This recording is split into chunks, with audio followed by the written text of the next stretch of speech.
I think that was the first time in my life that I ever really just let go and completely felt at home. And it's such a weird thing to say coming from Southern California, where we're a ton of Latinos. And it almost took my Black Kenyan sister really to open my eyes, because when I looked at those girls, what I saw staring back at me was a young Mexican girl.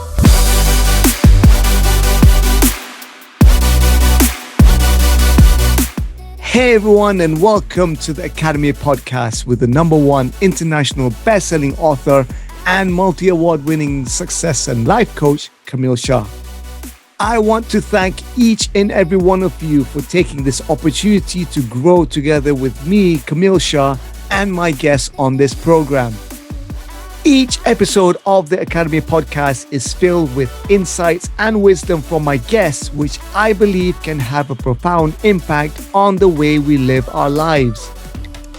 Without further ado, let's dive in.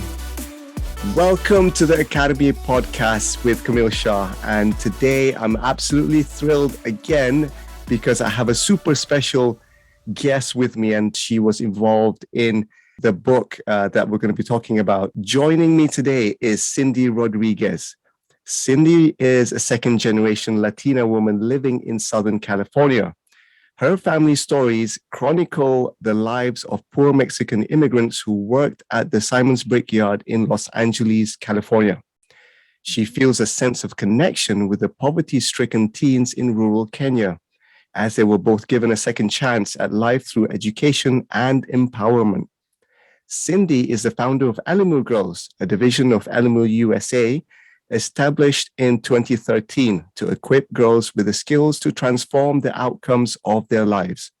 Her passion for human rights and gender equality led her to start this grassroots international organization. She is a former teacher and administrator with an MA in curriculum and instruction and an MA in education leadership. Her life's mission is to help others ignite the inner fire that craves purpose. She believes that the power each of us hold for profound impact is immeasurable. Most recently, Cindy became an international best-selling author when the co-authored book, Authentic, Courageous Humans Who Change Their Lives by Rewriting Their Story, hit #1 in the Amazon charts across the globe. Welcome, Cindy. Thank you. Thank you. What an introduction. I appreciate that. It's so amazing to have you here, Cindy. And for the purpose of people tuning in to this episode, like I mentioned at the introduction, it's a super special episode because you, I guess, is one of the key persons who are kind of involved in the book. And actually, the work that is gone into the book is extended outwards. Now, we'll come to that, what that means. Like I said, you and Tina Wellsome will have Tina on as well in one of the episodes, but I want to bring you in right now, Cindy, because, your journey and your story is reflected in the chapter of the book. So what is your story and why is it relevant? Thank you. Thank you, Kamil. Yeah, gosh, I was super excited to participate in the book. It's been really humbling. I think that, well, first off, I'll introduce myself. I'm Cindy Rodriguez, and I'm the founder of Elimu Girls. It's a 2-year sewing and boarding program located in Malindi, Kenya, which is off the eastern coast. And we really help girls that are in these remote areas of Kenya in the Kilifi County area. And we target these girls because they're still subject to things like child bride, female genital mutilation, and just extreme poverty. And our goal is so much more than a 2-year, sewing certification program. It's really about tackling the psychology of entrepreneurship and just well-being. It's really to give them a voice, a choice, and a bank account. I say that so easily, but truly, all of us can connect with these invisible strings that hold us together, which is, we dream of things, and these girls do too, but because they inherit this deep, impoverished situation, their dreams are sort of squashed into this very patriarchal community that really sets them up for failure. I mean, from the moment that they are born with a set of breasts, honestly, they're second class citizens in every way. And, they're passed over for education for their brothers, because it's expensive for families to afford education, beyond the compulsory 8th grade. And most of them really kind of only get maybe till 4th or 5th grade, because their scores are so low, or they're expected to do domestic chores. They're taking care of their sick brother or sister, or honestly, it's too expensive for the family, and they'll put that money into the boys. And so then the girls are, 12 or 13, and these families, culturally, they, in these remote areas, they've got 10 or 12 children, and there's something called a dowry, and they're exchanged. The girls are often told they have no choice in the matter. The brothers, the uncles, the fathers are arranging a marriage for them, and they're often exchanged for a chicken or a cow.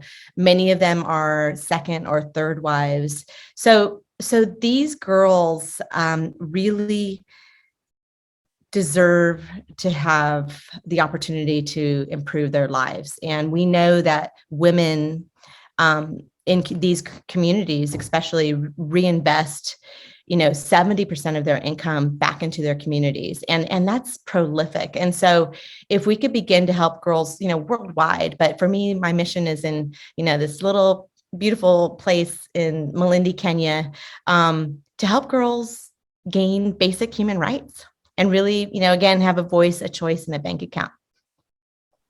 Wow, that's really interesting. Again, for the benefit of people tuning in, a quick backstory of how Elimu Girls and the book Authentic came into being.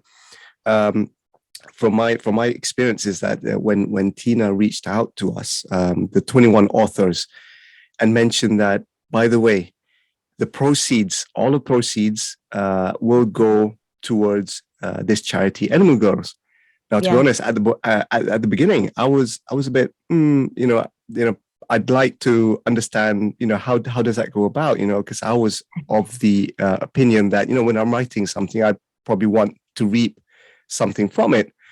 Sure. But then that mindset change from, actually, it's not about me. I'm writing something that I'm giving out to someone, and it's a double, a double positive for me, because, when I'm writing something, the proceeds then goes towards, that's why I mentioned about extending, the book is extending itself in terms of its impact. Yeah. And reaching out to Elimu Girls, and, it was agreed that all 21 authors said, absolutely, all the proceeds will go towards Elimu Girls. So I'm reaching out to people watching and listening. Grab yourself a copy. So when you grab yourself a copy in digital and paperback format, available on Amazon sites across the world, all the proceeds go towards, there you go. If you're watching this on YouTube, Cindy's got the book up, holding the book up, that all the proceeds go towards Elimu Girls, right? We'll speak more about the program and in a minute, but I just want to make sure that if you're listening to this, if you don't have a copy just yet, after listening to this podcast, don't do it now, because we want you to stay on and listen to Cindy and myself. But after this podcast, immediately go to the Amazon site, get yourself a copy, because you will be helping the girls in Kenya. And again, it is about extending a hand to people who are, I guess, in the case of the girls in Malindi, underprivileged, and getting them out from a situation to giving them a life that they can actually benefit from. They are actually doing it themselves. They're learning something and applying that. So this is the way that you can extend your positive impact to, not only your family, but, someone else across the globe. So Cindy, I'm talking a lot here, so I want to bring you back in. Yeah, I appreciate all of that. Again, so Cindy, let's have a look at the chapter that you've written in Authentic, okay? Because they're both interlinked. The chapter that you've written is called Soul on Fire. Right. And you start off with that, again, I don't want to go into too much detail. I want people to go ahead and buy and read Cindy's a chapter, but you start off with that moment of you in Kenya.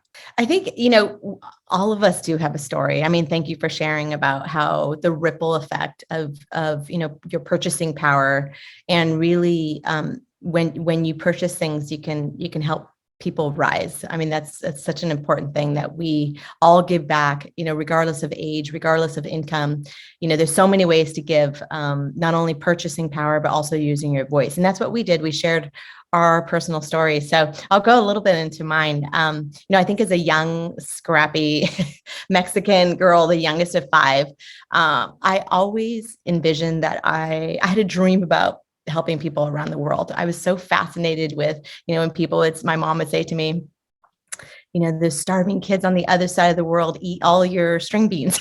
And I would be like, what starving kids? Yep. And I was that kid that was always smiling and really believed, I was going to make a ton of money and make a lot of difference in the world. And, and I was encouraged to do that. And so, but we were incredibly poor. My grandfather came from Mexico, and my father and settled into a brickyard community called Simons. My father was born into this brickyard community. And I say community because it was really the largest manufacturer in the 1930s of making brick around the world.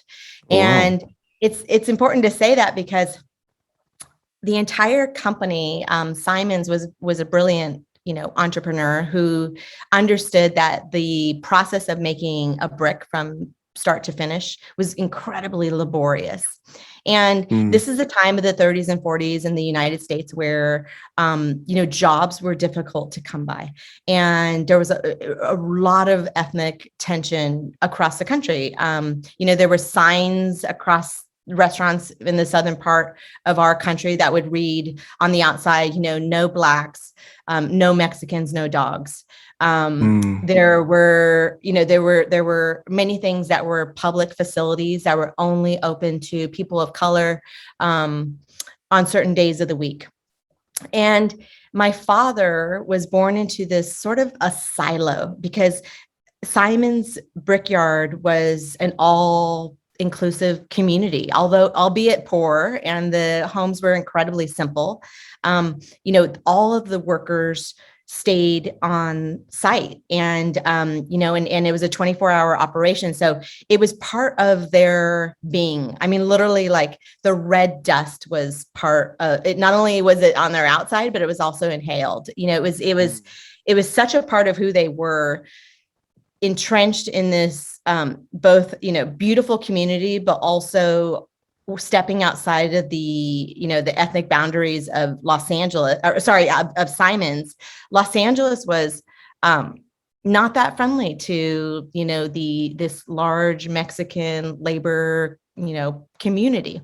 And when Simons kind of closed as a company, they hit some struggles with the earthquake and really, sales started to go down, and they eventually closed. And my father was forced to go into, a segregated school. And so this was before desegregation in the United States. And there was just tension about speaking Spanish. The teachers were cruel to, I have an education background, and I really can't imagine. I have kids. I can't imagine that, he was at the ripe age of middle school.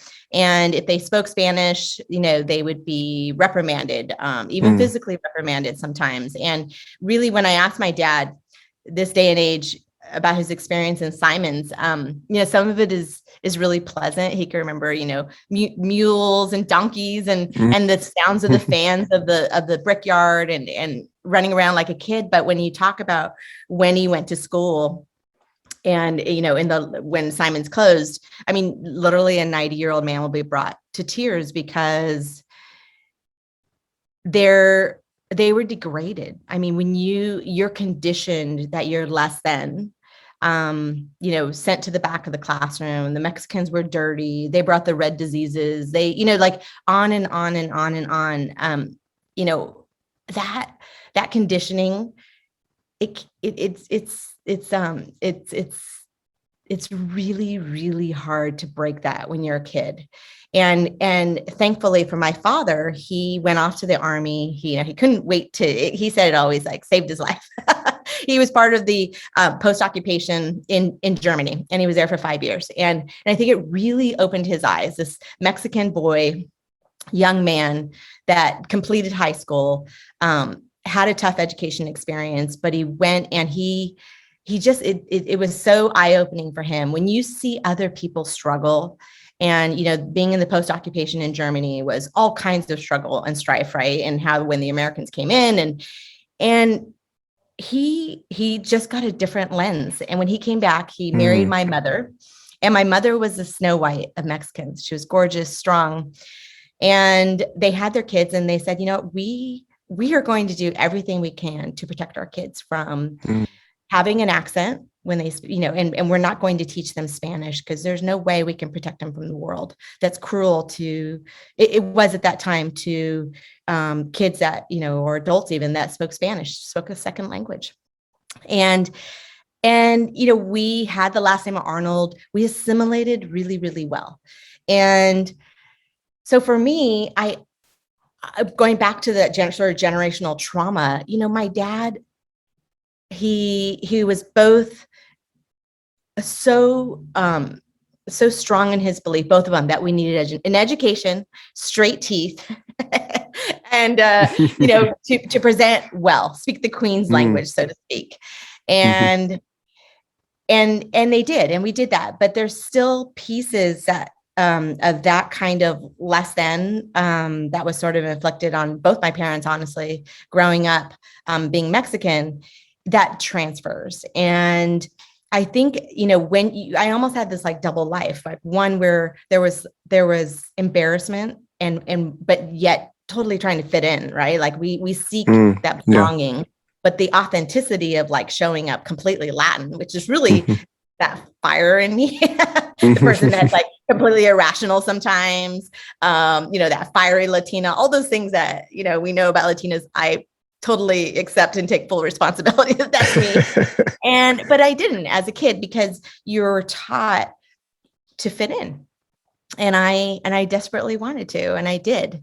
And so fast forward to going to Kenya, and what my chapter was about was that, on this blistering hot day, I walked into this one room sewing college, simple, magical room full of teen girls sewing on a push pedal machine. And I literally remember walking into that room, and it was a visceral response because my grandmother sewed, my mother sewed, and the sounds and the girls, and just, it was like I could exhale. And I think that was the first time in my life that I ever really just let go and completely felt at home. And it's such a weird thing to say coming from Southern California, where we're a ton of Latinos, but it almost took my Black Kenyan sister really to open my eyes, because when I looked at those girls, what I saw staring back at me was a young Mexican girl. And I had never really, I didn't even know that junk was in my trunk. Like, I was a total numbnut about it. I was just like, life is good. I'm clicking along with my career. I'm fitting in, until I started to hear their stories, Kamil. And when you really listen to others' stories, the power of witnessing someone's story is so moving. If you give yourself the chance to be real enough and invite people into the fact that your life isn't perfect. And this is almost the extreme opposite, right? But their lives and their stories of, being sexually abused or being subject to something, to mutilation, to being cut, being subject to being the youngest of 7 kids and their parents passed away, just on and on and on of these really, really challenging stories. And for me, the mic sort of got passed to me to share my story, right? Because they're opening up. And I sort of had a choice at that point in time. I kind of wanted to run out of the room because was I going to put on the mask that I'd been wearing my entire life of like, oh, so I'm an educator and a principal and I went to this school and got this degree, or was I just going to exhale and let people really know, like, oh my God, I can so relate. Like it was really hard growing up. Like all this stuff was just coming up for me. And it was a chance for me to really share that I was ashamed of being Mexican.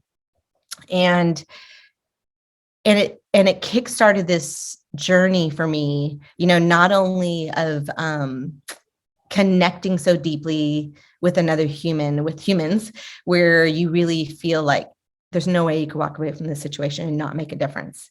So I came back home and I started a 501c3, and it sort of started the second part of that journey, because the second part of that journey was like, oh my gosh, I love these girls.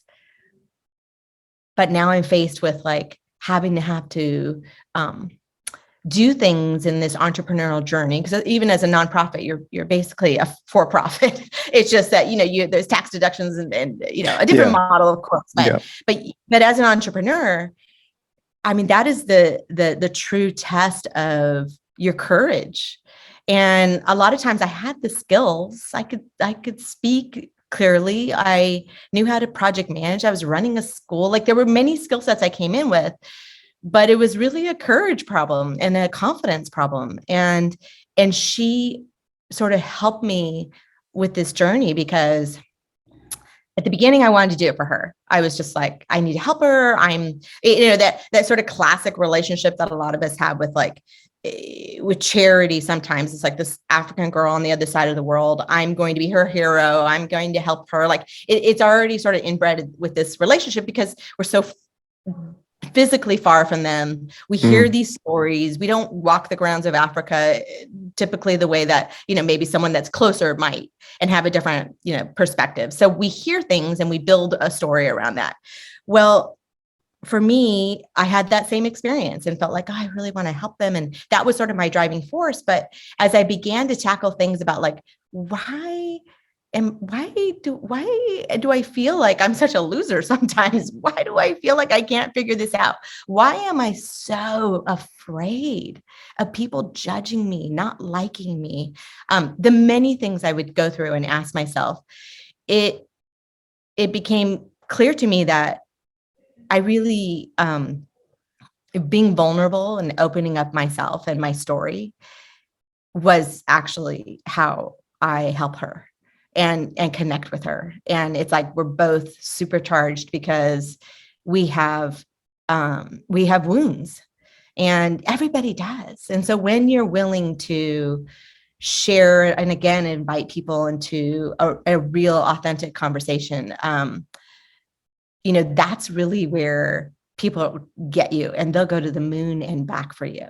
It's not because there's some sewing college on the other side of the world that we're so concerned about. It's because I say to people, I can really relate to this girl. There's been so many times, and there still are many times where I feel disempowered like her. And it's that real connection that people say, oh my gosh, me too. And these are doctors and lawyers, and, it doesn't really matter. We all have a story. And I guess that's where, when you're willing to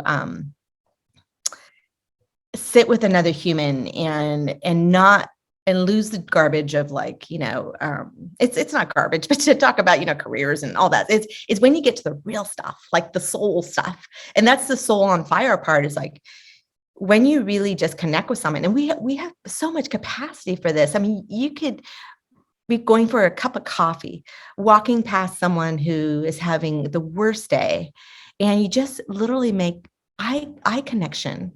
and you have no idea their story. They have no idea your story.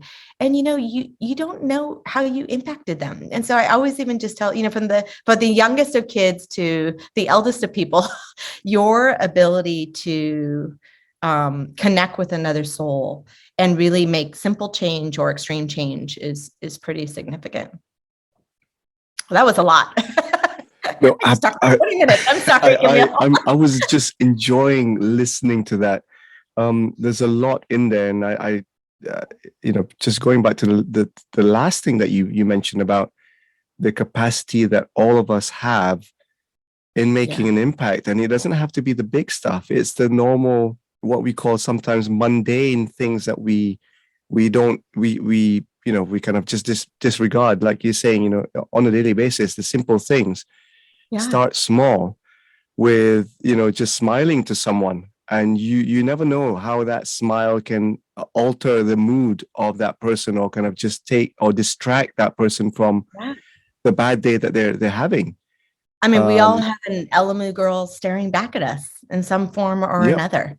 It's really, one of the threads of what I wanted to share in my story and in the chapter was the power of one person. And, it's really within each of us, and the tribe will follow.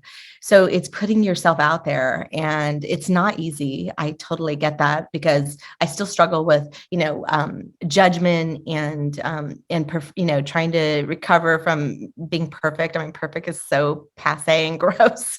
And so it's like I completely adopted this new mentality of being real is so refreshing, and people in general, I think giving back is such a vital piece of our human existence. I know a lot of people sometimes mistake, especially females, as we talk about boundaries and empowerment and the ability to say no to things. And I completely honor that.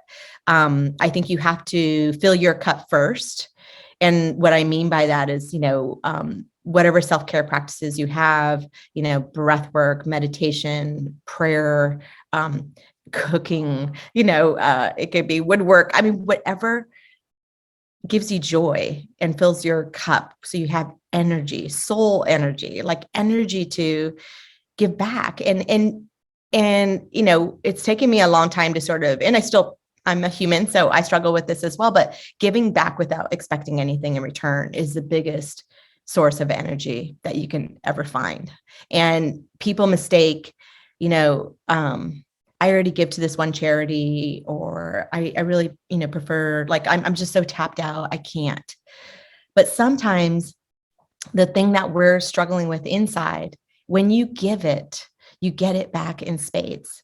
And, I would never ask for someone to go beyond the boundary that they have set for themselves. I think I honor that, but not to mistake that when you give, oh my gosh, it's like, you just ran a marathon, you get that high because you actually impacted another person.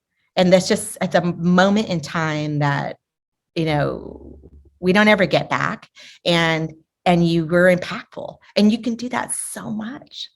I completely agree with that, and I just want to extend that, what you've just mentioned about giving, just give and don't expect anything back. This is something that my parents have told us kids, in our family. And when I first kind of heard this when I was younger, I had a different opinion. I had the opinion of, how does that work? It's like, it's going out. So how is it going to... the equation wrong. The equation's not right? Yeah. She's trying to figure it out. But now I completely understand it. It's magic, magic. For me, I still call it magic. I don't know how it works, but and you get that high. Again, it's not about giving anything big. It can be just something small. But for me, it's I'm seeking out opportunities. When you get to the point where when you wake up and you seek out an opportunity, who can I help today? How can I serve? Who can I buy a cup of coffee, right? Yeah. You get that high, and automatically you are already kind of doing your self-service by doing service to others. And I truly believe that from the bottom of my heart. So thank you for bringing that up. Yeah. And just, I think that with children, they're also so impactful for us as adults. And it's like when I think it's often like lost, right? When you say to your kids, we're going to give and like they unless they're involved, even with their hands, making something, art piece, a ceramics piece, it's something that gives them joy, baking a cookie. And just for us as parents, to help condition this notion that, just give one cookie. Just you keep out of the dozen you made, keep 10, give 2, like let's go buy. So it is the little things that begins to build this arsenal of, your capacity. That's really what it is. And I think, whether it's near or far, for me, I have a calling I really am an activist at heart. I'm a protector. It's my soul imprint. I really, as I was speaking to those girls and hearing their stories, I was enraged. I mean, I can relate to the rage I felt with, hearing some of my father's stories. And I know if I can go back in time with my own father, I would be the girl, protesting. And I know that about me. I have that's a little bit of this fiery Latina that's, deep in my soul. And I think that, it's okay to express feelings. We have to we need to reset that button that even anger is okay to express. As an adult, I've learned, we sort of have all these repertoire of emotions that we go through. And especially as females, we've sort of been conditioned to be very masculine, and we have masculine energy. And there's a place to strategize and sit in the boardroom and come up with the action plans and the strategy plans and all that good stuff. But wow, the feminine energy too of just being slightly more emotional, making eye contact, understanding the energy and the vibes in the room, actually beginning to ask the second question. You're upset with someone because they didn't perform. Okay, what's the second question? Why didn't this person perform? Do you care to understand where this human is at? And that's really emotional intelligence, because when you connect with people at a level that's hits their soul, it taps into their inside. It really, we're emotional beings. So to pretend that we're not is crazy. And we're all going through things. So as a leader, when, I like to lead from behind, because you begin to understand why people function the way they do. What's their cup? How do I, and those, as a good leader, I think, we ask those second questions, and we teach our girls in Kenya, to give back too. We're instilling courage and confidence, and all of our Kenyan-led team understands, where these girls come from, the villages they come from, the oppression they have experienced. So they come into the school incredibly timid. And I mean, it is the daily conditioning of, and I hate to use that word conditioning, it's really the daily love of helping them be more confident, for them to understand their own power, that when they go back to their villages, my goodness, they are complete role models. They are the thought leaders. They come back making money. The fathers are asking them, okay, how do we, what do we do now? How do we make more money for the family? They're contributing to buying, either fixing the tractors or, buying food and putting it on the table. I mean, the trajectory of shifting that position, because we've cracked the economic empowerment code, is outstanding. That's really powerful. Really, really powerful.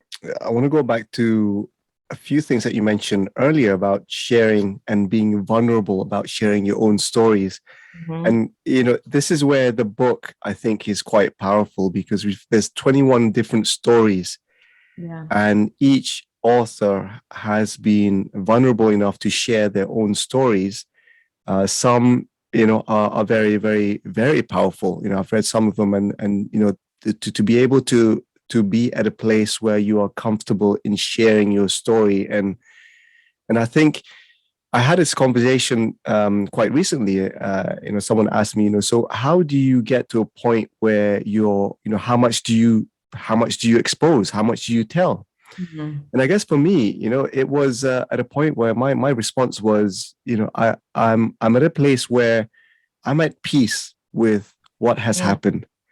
So I guess when I'm at that position where I'm able to look back at that, the previous story, the things that have happened in the past, and I'm at peace with it, I'm looking at it with a different lens, different perspective, that, when I'm in that situation, when I was in that situation, I had different emotions. I had different questions. I had different, I guess, interpretation of the scenario, the scene that I was in. But now, looking back, I'm able to use that, my past story and say, look, there are lessons here.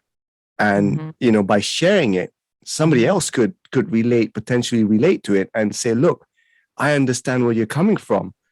So that's where I guess, you are in a position where you're able to look at it from a different perspective and use it as a positive thing, as opposed to looking back and still having a regret or still having negative emotions about that situation. So again, I'm digressing, but I just want to give a bit of a background of a question came up, and for me that was how I was able to be able to share my story.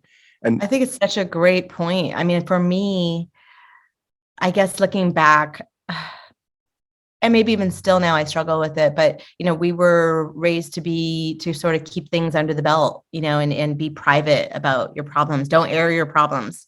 Be strong. Don't cry about it. Those types of things. And I think that, it's almost like you have to do the opposite.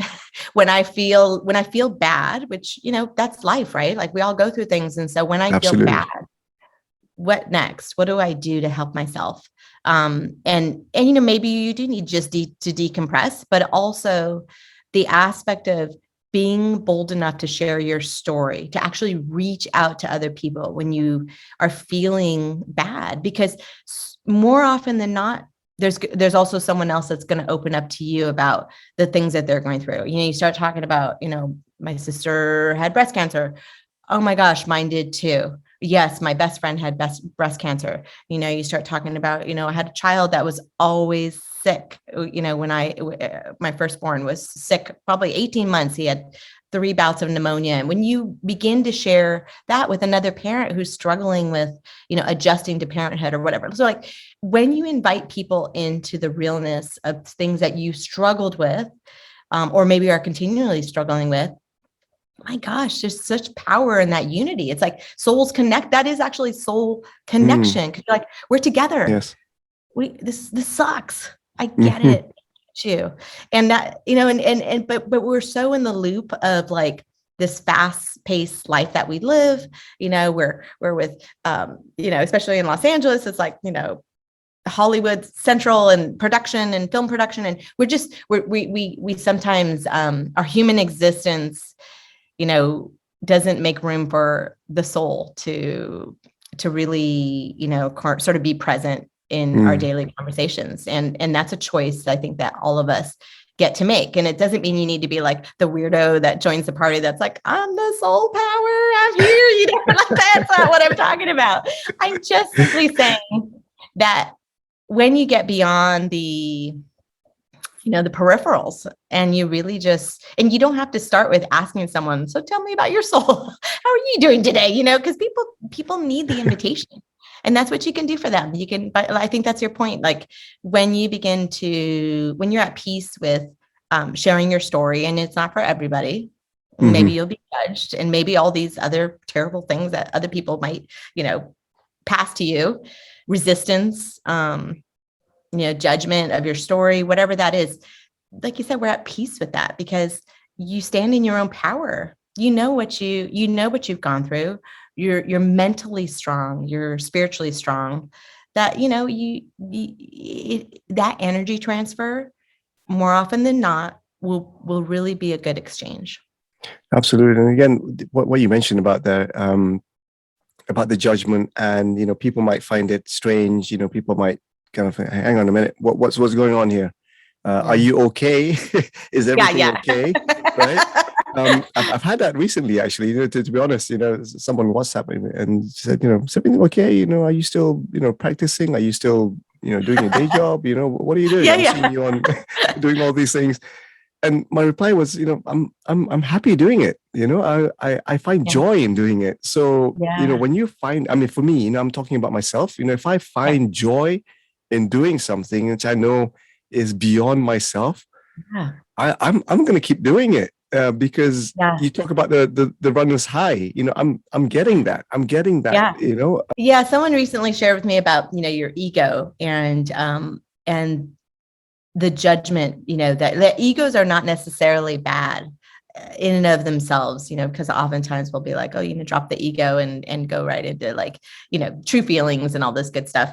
But the ego is not actually bad. It's really the judgment we place, when on ourselves often, oh, I totally screwed that up, or, oh, I should, just all the shame or the guilt or whatever.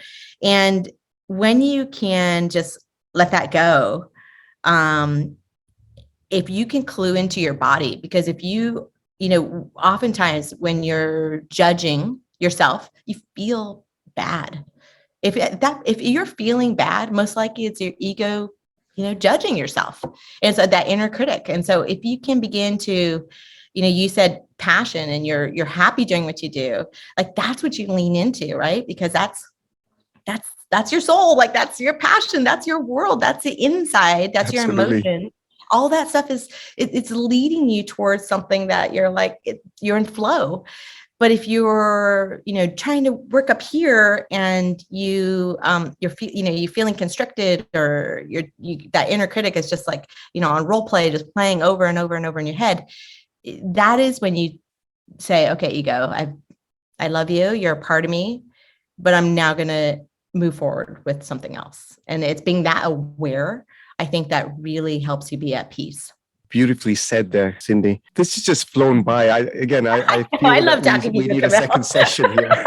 When are you getting over here to Los Angeles? Come on, we need to go have a. Absolutely, and looking forward. A few more things. There's a documentary out that was launched recently. If you don't mind sharing that with the audience. I would love to share that. One, thank you for supporting that, Kamil, and promoting it as well and using your voice.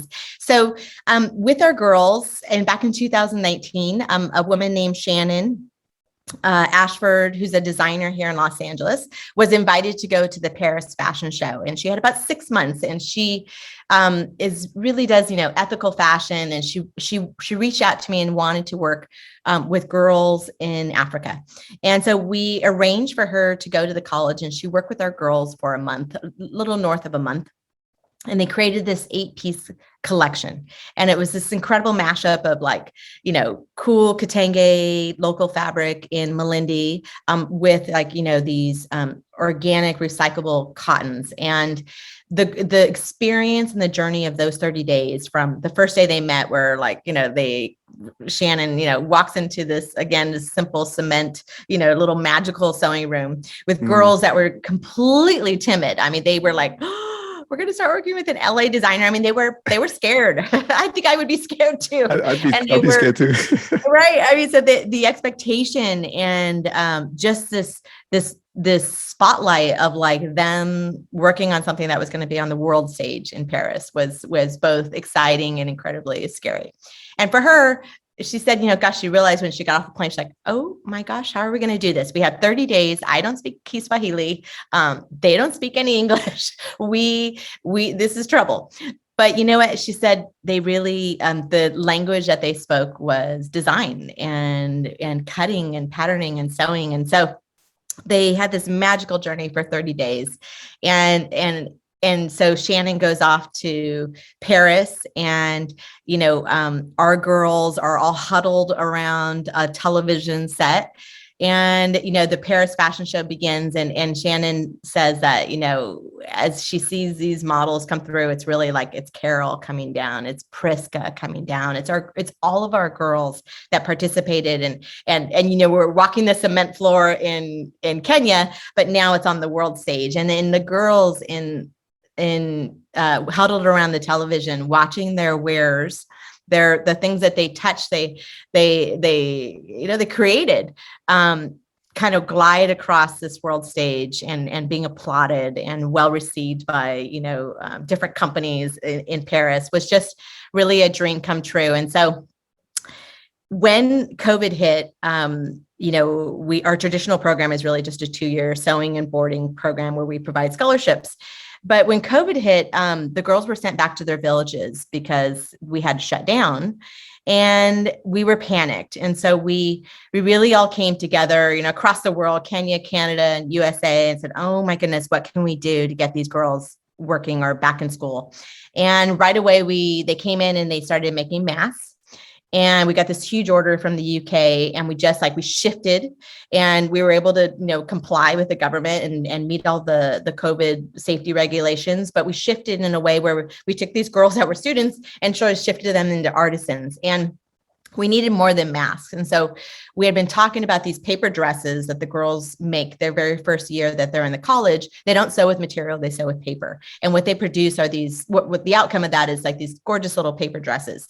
And I've seen them. It's absolutely stunning. Oh, it's they're an artwork in itself. It's a I love piece of art. Yeah, we sell them on our website. So happily, please hop over to our website. We'll go over that at the very end, and I'm sure they'll be in the show notes. But these dresses we've been talking about for years, like maybe we can connect with American Girl or a doll company. And finally we started generating this idea. Let's not go somewhere else and try to work with a doll company. How about we turn our Paris fashion show, Priska and Nancy Carroll, the 3 girls that really, were concentrated in that design. And let's make dolls out of those girls, and let's take this story and put it tangibly into the hands of other people around the world. And so we asked the girls what they thought. They loved it. They named it Pendo, which means love in Kiswahili. And so we called them the Pendo Dolls. And I mean, they started off as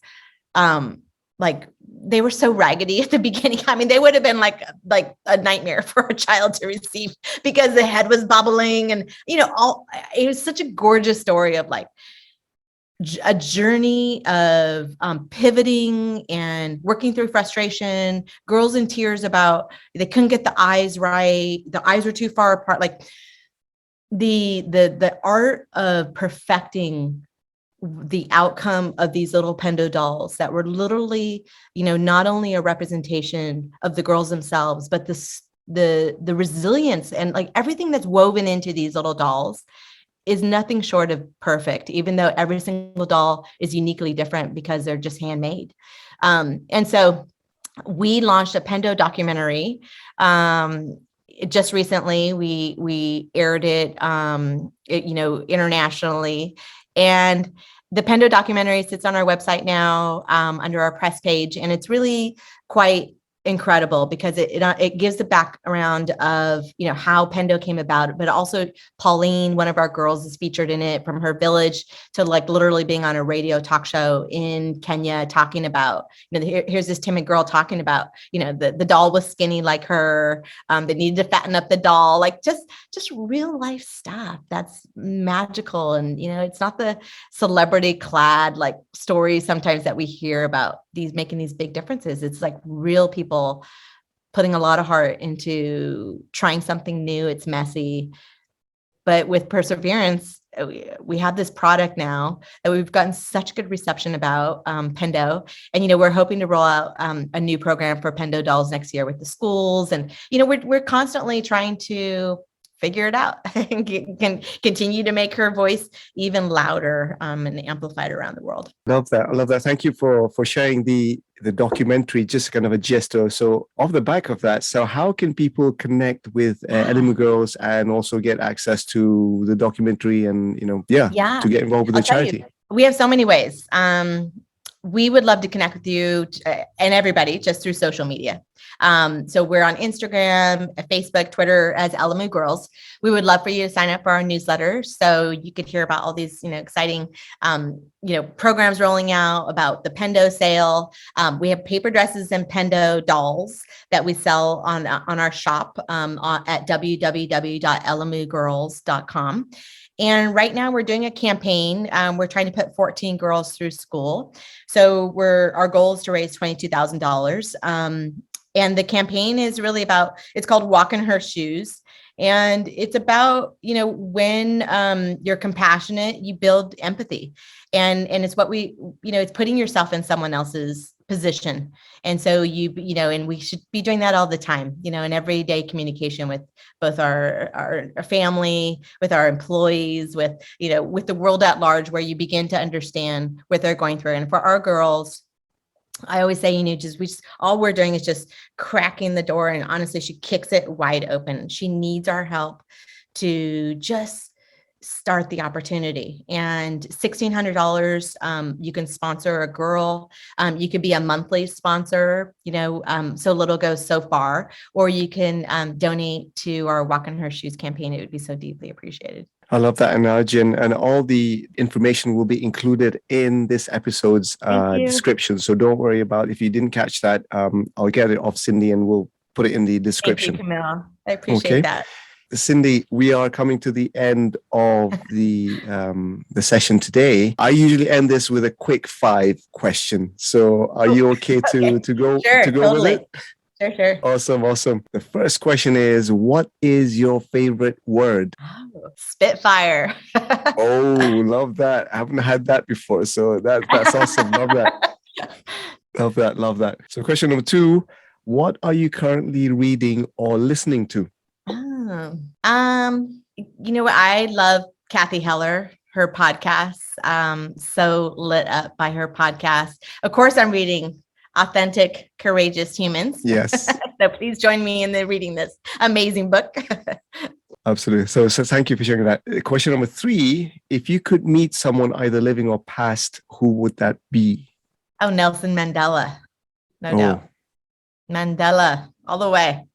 All the way. Yeah. I always say I'm a cross between Mandela and Shakira. If I could be one person and these were like my 2 parents, I would be Nelson Mandela and Shakira, because I think she's pretty awesome. Oh man, awesome. Love that. So question number 4, Cindy. Yes. What advice would you give to the younger Cindy? Love all the parts. Good, bad, and the ugly. Love all the parts, because it's perfect. Oh, amazing. Okay, last question. Question number 5. What can we expect from Cindy in the next 5 years? Adventure. Yeah. Life is an adventure. And I look forward to expansion and adventuring this amazing world that we live in. I love that outlook. I mean, just that word, adventure. I mean, I'm already intrigued and excited about it. Me too. Ready, man. Awesome. So, Cindy, thank you so much for joining us today. And thank you so much to everyone joining today. Unfortunately, that's all the time that we have. We will hopefully get another session with you at some point in the future, because this has been so awesome. Thank you. You're very kind. You're so before we end, I want to just remind people tuning in, the book Authentic, Courageous Humans Who Change Their Lives by Rewriting the Story is out now on paperback and digital version on Amazon sites across the globe. When you purchase this book, again, I want to remind people, when you purchase this book, it will go towards the charity Elimu Girls, which will help underprivileged teens in Malindi in Kenya. And Cindy, I'm truly honored, and I want to thank you so much again for doing what you do, because if you're not doing this, again, I would not be connected, I won't be involved, and this is how the universe works. If you asked me this time last year, would I be sitting here talking to you about Elimu Girls and the stuff that you're doing, the great stuff that you're doing, I wouldn't have a clue. We were meant to, this is totally in our blueprint. We were meant to be connected. I mean, our energies are, I find your energy contagious. I love what you're doing. I love literally even just, watching your all your social media. It's so engaging. You really have a such a warm, kind of just a beautiful way about you. So thank you for, I'm glad that we were meant to meet, and I just look forward to what we're going to do next. Thank you so much, Cindy. It's very kind words. I accept that with open arms, and thank you so much. Again, world hug. A big virtual hug. If you're listening to this, you can't see that. We're kind of doing a virtual hug. Yeah. And the wonders of technology, you are in Los Angeles, and I'm here in Dubai. And the wonders of technology, again, just saying there's no real excuse now to not be able to do something, because everything is achievable.